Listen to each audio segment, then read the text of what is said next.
భద్రాచలం, భద్రాద్రి కొత్తగూడెం జిల్లాలో గిరిజన సంక్షేమ హాస్టల్ డైలీ వర్కర్ల జీతాల సమస్యకు మద్దతుగా తెలంగాణ ఆదివాసీ గిరిజన సంఘం మరియు ఎస్ఎఫ్ఐ నాయకత్వంలో విద్యార్థులతో ర్యాలీ నిర్వహించబడింది.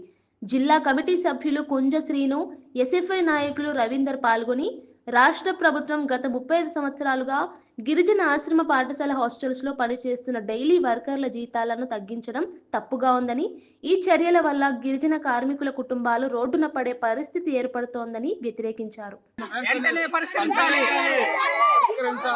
ఆశ్రమ పాఠశాల కార్మికుల సమస్యను ఆశ్రమ పాఠశాల కార్మికుల సమస్యను విద్యార్థుల భవిష్యత్తును కాపాడాలి. విద్యార్థుల భవిష్యత్తును కాపాడాలి.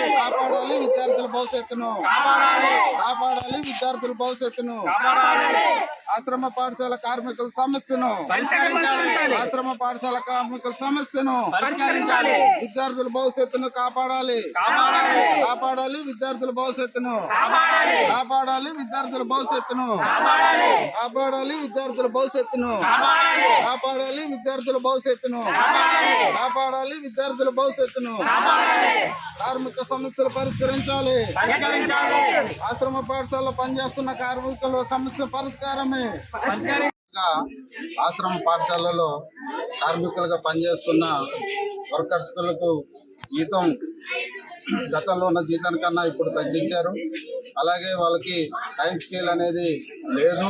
గజిటెడ్గా జీతం ఇచ్చేటోళ్ళు కనీసం ఇప్పుడు వాళ్ళు రిటైర్డ్ ఏజ్కి వచ్చినా కూడా కనీసం వాళ్ళకి బీమా పథకం అనేది లేదు. కాబట్టి వాళ్ళు 33 రోజుల నుంచి వాళ్ళు సమ్మె చేస్తున్నా కూడా ప్రభుత్వం కనీసం పట్టించుకునే పరిస్థితి లేదు. ఇక్కడ ఇవాళ విద్యార్థులందరూ కూడా ఇవాళ హాస్టల్కి వచ్చి ఉన్నారు. కనీసం విద్యార్థులకు ఇవాళ వంట చేసే కార్మికులందరూ సమ్మె చేస్తూ ఉంటే విద్యార్థులే వాళ్ళే వంట చేసుకొని వాళ్ళే చదువుకోవాలంటే వాళ్ళ భవిష్యత్తు పాడైతా ఉన్నది. దీన్ని ప్రభుత్వం అర్థం చేసుకోవాలని చెప్పేసి ఈరోజు విద్యార్థులతో మేము ఇక్కడ గిరిజన సంఘంగా ఎస్ఎఫ్ఐగా వాళ్ళకి సంఘీభావంగా ఇక్కడ ర్యాలీ చేస్తూ ఉన్నాం.